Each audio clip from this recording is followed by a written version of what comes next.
ஓம் ஆறுமுக அரங்கமகா தேசிக சுவாமிகள் திருவடிகள் போற்றி. தவத்திரு குருநாதர் ஆசியால் அகத்தியர் சன்மார்க்க சங்கம் தூத்துக்குடி கிளை சங்கத்தின் சார்பாக 9/8/2025 தூத்துக்குடி தெப்பக்குளம் மாரியம்மன் கோயில் வளாகம் மற்றும் அரசு மருத்துவமனை வளாகத்தில் பசித்தோர் சுமார் 350 நபர்களுக்கு புதினா சாதம் சிறப்பாக வழங்கப்பட்டது. வழங்கியவர்கள் தூத்துக்குடி சுரேஷ் IAS அகாடமி மாணவர்கள். அன்னதானத்திற்கு பொருளுதவி செய்தவர்களும் தொண்டு செய்தவர்களும் அவர்கள் குடும்பத்தாரும் எல்லா வளமும் பெற்று சிறப்புடன் வாழ வேண்டுகிறோம். திருச்சி துறையூர் ஓங்கார குருலாசன் அன்னதானம். இதெல்லாம் சுரேஷ் அகாடமி ஸ்டூடெண்ட் ஸ்பான்சரு. ஓம் முருகா ஓம் அரங்கான்னு சொல்லி வாங்க.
உயிராய் கதியாய் விதியாய் குருவாய் வருவாய் அருள்வாய் உகனே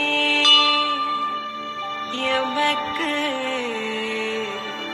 குருவாய் வருவாய்